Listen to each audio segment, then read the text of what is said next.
Hi everyone, Caleb here with another quick tutorial video for you. This is something I've had quite a few teachers ask me about, and it's how to get the home learning codes for Seesaw so that our students can use Seesaw at home. I know we're in kind of a weird position right now where we don't know if school's going to be coming back or extended period of time where we might be doing remote learning, so a lot of you teachers are looking at how to use Seesaw at home.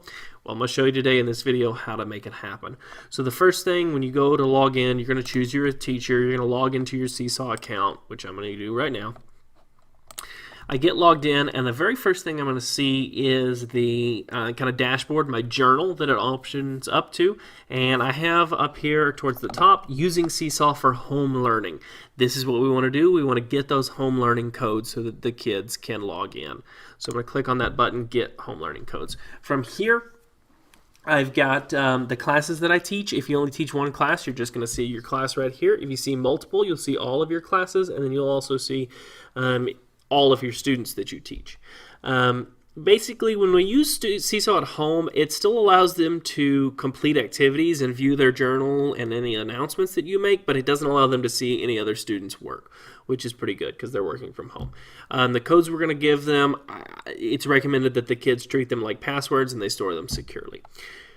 I recommend if you're going to get these codes that you're going to print them off, especially if we're dealing with the younger kids. We want to go ahead and print the codes. So we hit that Print Codes button.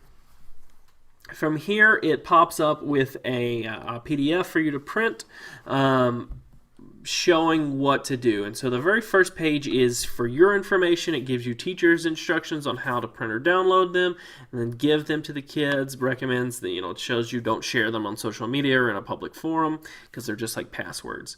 The codes themselves expire after 90 days. So if the kids don't use them within 90 days, they expire.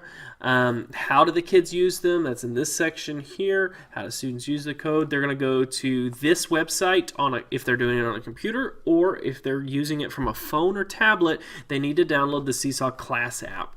This is a free app, but you have to make sure that they download the Class app and not the app made for parents. So this is the Class app. Once they do that, they tap on a student, and then they scan their code using either a QR code reader on the in Seesaw. They have a built-in QR code reader, or they type in the text.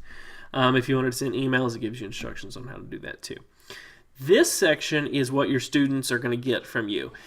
This will have the student's name and their home learning code. Again, it gives them instructions on how to do it, what they choose, and then it shows them they can either scan the code right here, or they can type in those letters to join. If they haven't done it, they need a new code after June 15th. For us, that won't matter. Then remember, that code is like a password. Tell them to keep it safe. And so after that, I have my second student here. This would be all of your students would scroll through here. So it's pretty easy, pretty simple for you to have these codes printed off and then given to the kids so that they can do this at home. I would recommend, if you have any questions and need some home learning tips, visit this web page right here for step-by-step instructions on how to do Seesaw for at-home learning or remote learning, which you may be doing. Hope this helps. Hope you have a great rest of whatever day it is when you watch this video, and thank you very much.